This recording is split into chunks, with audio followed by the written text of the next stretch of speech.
The scene is a modest book-lined office. Sunlight streams through a window, illuminating dust motes dancing in the air. This isn't the sterile, imposing setting from 100 Hollywood movies. It feels more like a study, a place for contemplation. At the center of it all is not a high-back leather chair, but a relationship, a fragile, evolving, and profoundly human one between two people. This is the heart of Irvin D. Yalom's therapeutic philosophy, a radical departure from the traditional model, which he refers to as a fellow traveler concept. It's a complete reimagining of the therapeutic process, moving it from a cold, detached medical procedure to a shared existential journey. Yalom's critique of the classic Freudian model, the detached, all-knowing analyst, is a central theme in the gift of therapy. He argues that this formal, hierarchical setup creates an artificial and counterproductive distance. The patient, already feeling vulnerable and flawed, is placed in a position of inferiority, while the therapist is cloaked in an aura of expert invincibility. This power imbalance stifles authenticity and prevents a genuine connection that is essential for real growth. Yalom's approach flips the script entirely. He insists on a relationship of equals, a partnership where the therapist is not a flawless guide, but a fallible human being walking alongside the patient. This isn't just a theoretical stance. It's a practice that requires immense courage and vulnerability from a therapist. It means being willing to step off the pedestal and, at times, reveal your own struggles, your own humanity. It's about creating a space where the patient doesn't just feel listened to, but truly seen. Yalom beautifully articulates this idea when he writes about the therapeutic relationship. I must create a new therapy for each patient. This line captures the essence of his approach. It's a rejection of one-size-fits-all techniques and a commitment to tailoring every interaction, every word, to the unique person sitting opposite you. The therapy isn't a pre-written play. It's an improvised performance co-created by two people. In this shared journey, the therapist's role shifts from diagnosing problems to co-exploring them. Yalom encourages therapists to be present and ask simple but profound questions. How does it feel to be sitting here with me right now? Or what just happened between us? These questions turn the therapy room into a living laboratory where the patient's deepest relational patterns can be observed and understood in real time. The patient who struggles with authority figures might challenge the therapist. The one who fears abandonment might be late to sessions. By addressing these dynamics openly, Yalom helps the patient see how their internal world shapes their external reality. The therapy isn't just talk, it's a lived experience. This approach also dismantles the illusion of the perfect therapist. Yalom is famously open about his own mistakes, moments when he was impatient, bored, or misjudged a situation. He teaches that owning these errors is not a weakness, but a profound act of respect for the patient. It models the very honesty and self-reflection he is trying to instill. The patient learns that it's okay to be flawed and to own your mistakes, because even a professional with decades of experience is still just a human being. The shared journey, therefore, is also a mutual one of humility and acceptance. It is a powerful antidote to the shame and isolation that often drive people to seek therapy in the first place. By stepping out from behind professional masks, the therapist offers the greatest gift of all, the freedom to be truly and completely oneself. The scene shifts slightly, but the essence remains the same. Two people in a room engage in a conversation that is anything but ordinary. For many, therapy is a deep dive into the past, a meticulous excavation of childhood traumas, old wounds, and long-buried memories. While Irvin D. Yalom doesn't dismiss the importance of history, he insists that the most powerful therapeutic work happens in the present moment, in the here and now. This is the core of his second principle, turning the therapy session itself into a living laboratory where the patient's deepest conflicts and relational patterns can be observed and understood as they unfold in real time. This approach is a profound departure from the traditional model of passive listening.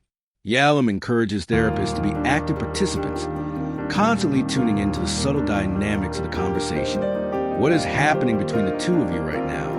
The patient's hesitations or sudden shifts in tone, a dismissive wave of the hand. All of these are not just incidental gestures. They are clues. They are living, breathing evidence of the very issues that are causing the patient distress in their daily life. The woman who complains of being bullied at work might, in the very next moment, passively allow the therapist to interrupt her. The man who struggles with trust might be reluctant to make eye contact. Yalom's genius lies in seeing these interactions not as isolated events, but as a perfect microcosm of the patient's existence. He challenges both patient and therapist to be brave enough to address these real-time occurrences. Rather than saying, "Tell me about your father," a Yalom-inspired therapist might say, "I notice that every time I ask a personal question, you change the subject. What's happening between us right now?" This directness can be jarring, but it is also incredibly powerful. It bypasses years of storytelling and gets right to the root of the issue, forcing the patient to confront their defenses and anxieties as they are happening. In one of his most famous works, O Carrasco do Amor, Yalom recounts a story of a patient who was perpetually late. Instead of simply noting it as a sign of resistance, he brought it into the here and now, exploring the meaning of the lateness as a direct communication to him.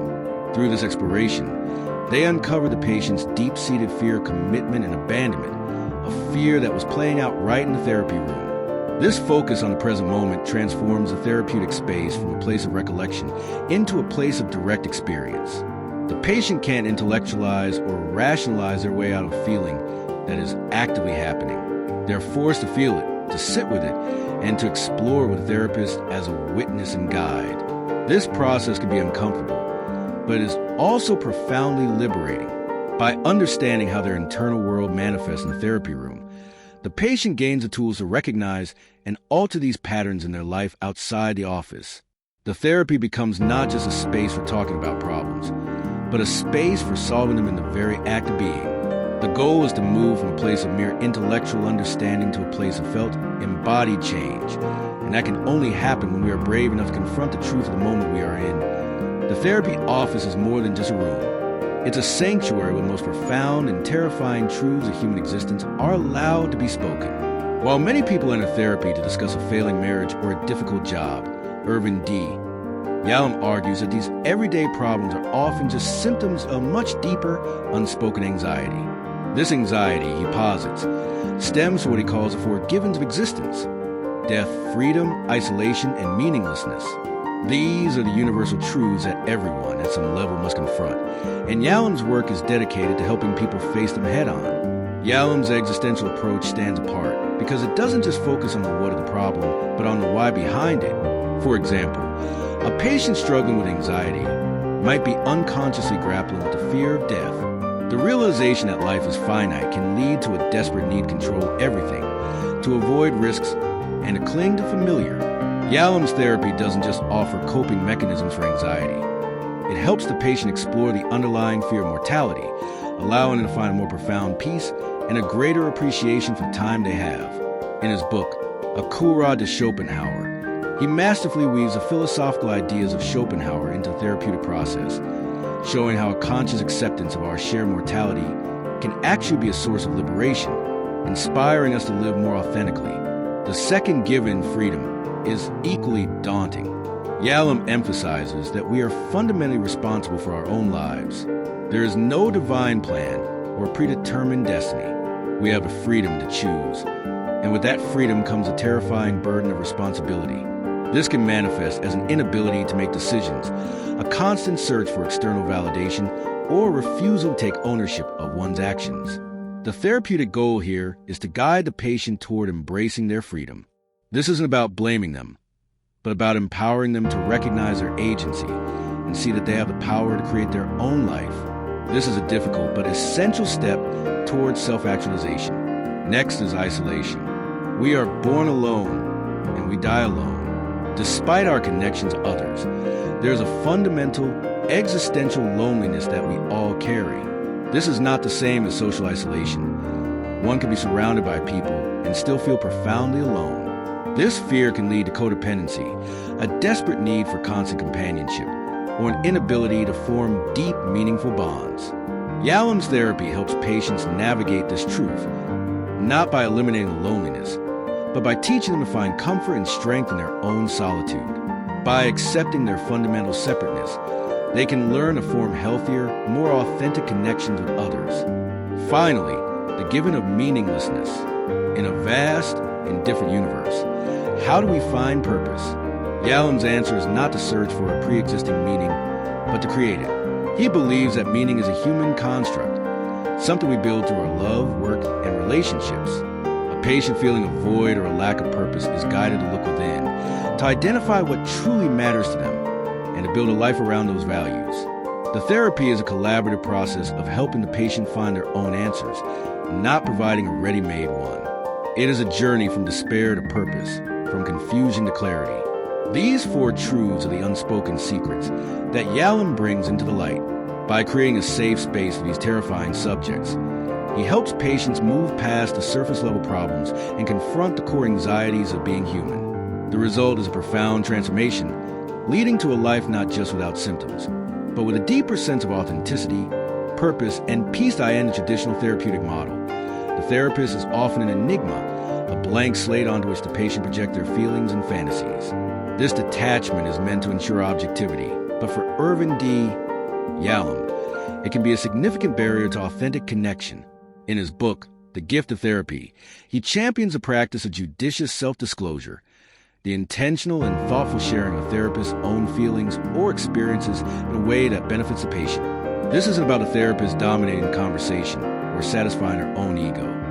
It's a strategic and powerful act of vulnerability that can fundamentally alter the therapeutic dynamic. Yalom's argument for self-disclosure is rooted in his belief that therapy is a human-to-human encounter. When a therapist maintains a cold, professional facade, they unintentionally reinforce the patient's feelings of isolation and shame. The patient might think, "I'm the only one who feels this way," or "My problems are so severe that the therapist couldn't possibly understand." By selectively and appropriately revealing something of themselves, the therapist can dismantle these fears. For instance, if a patient is expressing immense shame about a past mistake, the therapist might gently say, "I've made mistakes like that too, and I know how painful it can be to sit with that feeling." This simple act of shared humanity can be a profound source of relief for the patient, creating a sense of shared vulnerability that deepens trust. Of course, the key word here is judicious. Yalom is clear that self-disclosure is not a free-for-all. The therapist must constantly ask themselves, is this for me or for the patient? The purpose is always to serve the patient's therapeutic needs. A therapist's self-disclosure should never be a long-winded story or a plea for sympathy. It should be concise, timely, and directly relevant to the patient's current struggle. It is a carefully calibrated tool used to normalize a difficult feeling, model a healthy way of relating, or even to correct a therapeutic misstep. When a patient says, "I feel like you're judging me," a therapist might respond with genuine admission, "I'm sorry, I was distracted for a moment and I wasn't fully present. Thank you for pointing that out." This kind of honest self-disclosure not only validates the patient's observation, but also teaches them that conflict can be repaired and that even experts make mistakes. This practice is also deeply connected to Yalom's emphasis on the here and now. By sharing their immediate feelings within the session, for example, "I feel a bit sad hearing you describe that," the therapist provides real-time feedback that helps the patient understand how their actions or words impact others. It turns an abstract discussion into a tangible, felt experience. This kind of authentic interaction is far more powerful than a detached analysis. It creates a space where the patient can practice being their true self, warts and all, knowing that they are in a relationship with a real person, not an emotionless professional. Yalom believes that this kind of genuine connection is one of the most powerful healing agents in all of therapy. The world of modern psychology is often driven by checklists and categories. A patient walks into an office, describes their symptoms, and is given a diagnosis that neatly fits them into a pre-existing box: major depressive disorder, generalized anxiety, or a personality disorder.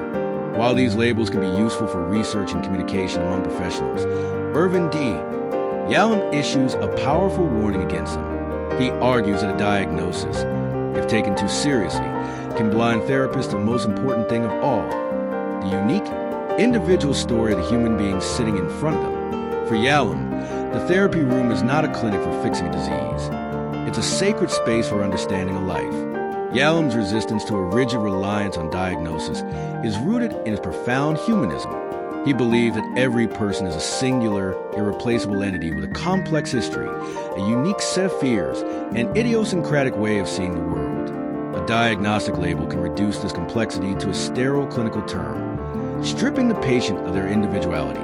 Instead of seeing John, a man struggling with grief and an inability to connect, the therapist might see major depression, a collection of symptoms to be treated with medication and cognitive behavioral techniques. This focus on the label, rather than the person, risks treating the symptom while ignoring the deeper, existential issues that lie beneath. In O Carrasco do Amor, Yalom shares a story about a patient with what might be called a classic case of obsessive-compulsive disorder. The patient's rituals were intense and debilitating. A textbook therapist might focus on reducing compulsions using behavioral therapy. Yalom, however, dug deeper. He saw the rituals not as a random illness, but as a symbolic expression of the patient's deepest fears and anxieties, particularly the fear of death and the desire for absolute control in a chaotic world. By understanding the ritual's purpose within the patient's personal narrative, its meaning, its history, Yalom was able to help the patient find a more authentic way to cope with their underlying terror. This was not a cure of a disease. It was an understanding of a person. Yalom urges therapists to move beyond the question, what disorder does this patient have? And instead ask, what is this person's story? What are their fears and desires? What are the themes of their life? This perspective elevates the therapeutic process from a mere medical procedure to a co-authored narrative. The therapist and the patient become collaborators in uncovering the story, in finding its hidden meanings, and in writing a new, more hopeful chapter. This requires a therapist to be a compassionate listener, a curious explorer, and a non-judgmental witness. The goal is not to fix a broken part, but to help a whole person find coherence and purpose in their own unique life story. In doing so, Yalom reminds us that while labels may categorize, only stories can heal. The final and most profound message of Irvin D.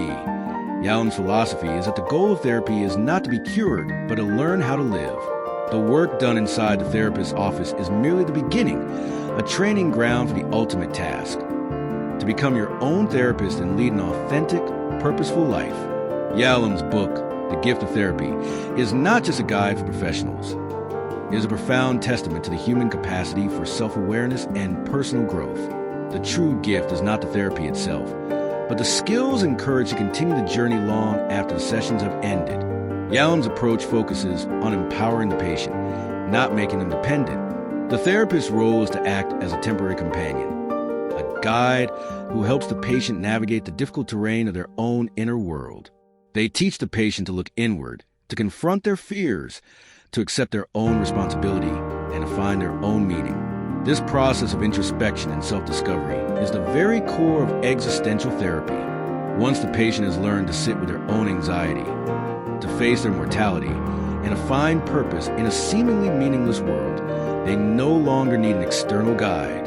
They have developed the internal fortitude to continue the journey on their own. This idea is beautifully illustrated in a key principle from the Gift of Therapy. Acknowledge your own contribution to your plight. This isn't a statement of blame, but one of profound empowerment. It teaches the patient that they are not passive victims of circumstance. Their choices, their beliefs, and their actions have contributed to their current situation, and therefore, they have the power to change it. This realization is liberating. It shifts the patient from a position of powerlessness to one of agency. They learn that the solution to their problems lies not in waiting for someone else to save them, but in their own hands. The work of therapy then becomes an ethical one, a moral commitment to living a life of courage and authenticity. It's about more than just managing symptoms. It's about answering the fundamental questions of existence for yourself. What do I want? What do I believe? Who am I and who do I want to be? These are not questions a therapist can answer for you. They are questions that the patient must wrestle with and answer for themselves. The final destination of this therapeutic journey is not a state of blissful perfection, but a life lived with a deeper sense of purpose, a greater capacity for love, and a quiet peace in the face of life's inevitable challenges. It is the ability to confront life's givens, death, freedom, isolation, and meaninglessness, not with fear, but with wisdom and grace. The therapy ends, but the journey of living a conscious, authentic life has just begun. Inspired by Yalom's wisdom, our journey into human psyche has just begun. If these insights into vulnerability and authenticity resonated with you, imagine what else we can uncover together. Subscribe to our channel to continue exploring the deeper questions of life, philosophy, and the art of becoming your best self. Join our community and let's keep the conversation alive.